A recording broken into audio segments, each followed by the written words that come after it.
এবং সেই শত্রু যদি যেই হোক তাকে আমরা স্পেয়ার করব না। দ্বিতীয়ত হচ্ছে না, শত্রু identified, we are open, we are looking for শত্রু। বাংলাদেশ জুড়ে হঠাৎ আলোচনায় সাবেক স্বরাষ্ট্র প্রতিমন্ত্রী লুৎফুজ্জামান বাবর। লুৎফুজ্জামান বাবর মূলত আলোচনায় আসেন বাংলাদেশের বর্তমান অন্তর্বর্তীকালীন সরকার নোবেল বিজয়ী ডক্টর মোহাম্মদ ইউনূসের একটি সাক্ষাৎকার থেকে। ভারতীয় সংবাদ মাধ্যম এনডিটিভিকে দেওয়া এক সাক্ষাৎকারে ডক্টর মোহাম্মদ ইউনূস বলেন, চলমান অস্থিরতা নিয়ন্ত্রণ করা না গেলে তা প্রতিবেশী মিয়ানমার সহ ভারতের 7 সিস্টার্স বা উত্তর পূর্বাঞ্চলের 7টি রাজ্যে ছড়িয়ে পড়বে বলে আমি আশঙ্কা করি। তার এই বক্তব্যের পরেই হঠাৎ করে সামাজিক যোগাযোগ মাধ্যমে লুৎফুজ্জামান বাবর আলোচনার কেন্দ্রবিন্দুতে চলে আসে। আগেই বলা ভালো, 7 সিস্টার্স হল ভারতের উত্তর পূর্বাঞ্চলের 7টি অঙ্গরাজ্য: অরুণাচল প্রদেশ, আসাম, ত্রিপুরা, নাগাল্যান্ড, মণিপুর, মিজোরাম ও মেঘালয়। 2004 সালে এই 7 রাজ্য ভারত ভূখণ্ড থেকে সম্পূর্ণ আলাদা হতে চেয়েছিল এবং এরই প্রেক্ষিতে তারা নিজেদের মধ্যে গৃহযুদ্ধের সূচনা ঘটায়। লুৎফুজ্জামান বাবর এই আন্দোলনকারীদেরকে 10 ট্রাক অস্ত্র সরবরাহ করতে চেয়েছিলেন, কিন্তু শেষ পর্যন্ত তিনি ধরা খেয়ে যান। 2001 সালে লুৎফুজ্জামান বাবর নেত্রকোনার একটি আসন থেকে সংসদ সদস্য হিসেবে নির্বাচিত হন। ওই নির্বাচনের পরপরই বিএনপি যখন সরকার গঠন করার জন্য প্রস্তুতি নিচ্ছিল, তখন দলের ভিতরে অনেকেই ধারণা করেছিলেন যে লুৎফুজ্জামান বাবর গুরুত্বপূর্ণ কোনো মন্ত্রণালয়ের দায়িত্ব পাবে। 2001 সালে বিএনপি নেতৃত্বাধীন জোট বাংলাদেশের সরকার গঠন করার পর যে কয়েকজন ব্যক্তি প্রবল ক্ষমতাবান হয়ে ওঠেন, তার মধ্যে লুৎফুজ্জামান বাবর ছিলেন অন্যতম।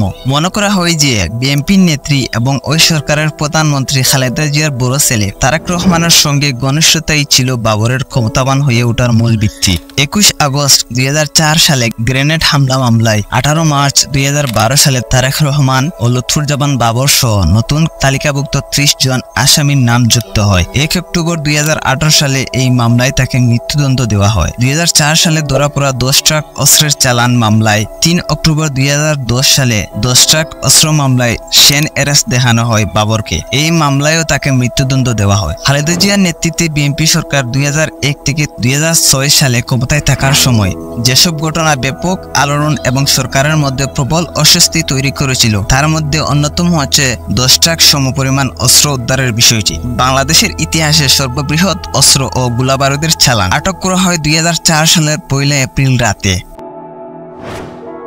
দুটি বড় ট্রলারে করে এসব অস্ত্র সমুদ্রপথে আনা হয় চিটাগাঙ্গের ইউরিয়া ফার্টিলাইজার বা CUFL জেটিতে। সংবাদ মাধ্যমে খবর প্রকাশিত হয় যে CUFL জেটিতে যেসব অস্ত্র খালাস হওয়ার সময় পুলিশ হেডকোয়ার্টারের সহায়তায় সেগুলোকে আটক করা হয়। আগ্নেয়াস্ত্রের মধ্যে ছিল চীনের তৈরি AK-47 rifle, semi automatic rifle, rocket launcher, rocket shell, pistol, hand grenade, বিপুল পরিমাণ গুলি ও বিস্ফোরক দ্রব্য।